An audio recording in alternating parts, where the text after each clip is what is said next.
man, because no one ever really looked at how did he come up with that vaginal speculum. The way he did it was he actually worked on unanesthetized, did experiments on unanesthetized slave women. He created a makeshift hospital in his backyard in the mid-1800s. He built the first vaginal speculum from a pewter spoon. And he reasoned that slave women were able to bear great pain, meaning we don't need any anesthesia, because their race made them more durable and thus they were well suited for painful medical experimentation. We didn't even, because we didn't feel like other women could feel. This man would cut into women, cut into them, and just said, well, since they're black, they don't really feel it. Unbelievable. And more importantly is what he did to infants, because not only did he experiment on women, he also experimented on infants. He said that black infants suffered from something he called trismus nascentium, which is now commonly referred to as neonatal tetanus. Neonatal tetanus originates in horse manure, which was a likely cause of the disease in slave infants. He attributed it to the indecency and intellectual flaws of slave infants together with skull malformations at birth. That is a shoemaker's awl. And that's the 1800s shoemaker's awl. He would stick that into the heads of brand new infants in an effort to realign their skulls based on the indecency and intellectual flaws of their parents to treat the malady. Of course, it was 100% death rate. But that's what he would stick in the head of a baby at birth.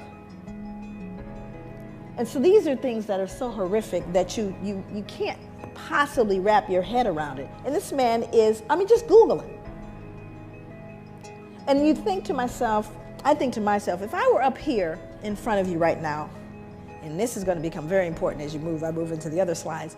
If I stomped a puppy to death out here, up here, just a little puppy, and stomped it right here to death in front of you, most of you would need therapy. And I would be arrested probably faster than killing a black man for killing a puppy.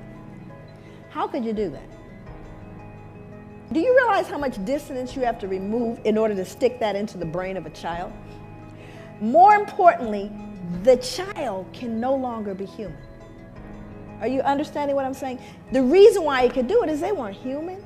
They didn't even feel pain. That's what this man believed. Now, you may look at that and go, those are horrific things from the past.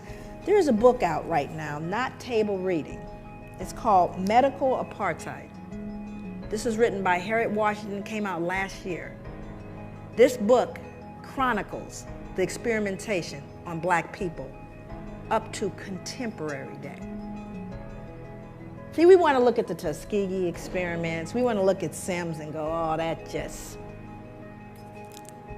still going on. Implicated, Harvard, Johns Hopkins, because we weren't what? Human. This is from the New York Times. These are maps of diabetes. The top map is New York City.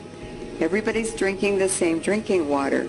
The darkest areas on the top is Harlem, where the African Americans predominate in the community. And then the Bronx, and is it Queens? I don't know New York City very well. But two other areas where minorities and poor live. Why do they have much higher rates of diabetes than the rest of the affluent part of New York City? The answer is that we discovered after Chernobyl that the state milk boards are taking the most contaminated radioactive milk from dairies near nuclear power plants, and they're shipping that into black inner city communities where it's sold in the mom and pop stores. Look at Africa in the bottom map. It has the lowest diabetes in the world. So how can diabetes be genetic in blacks if they didn't have it in Africa?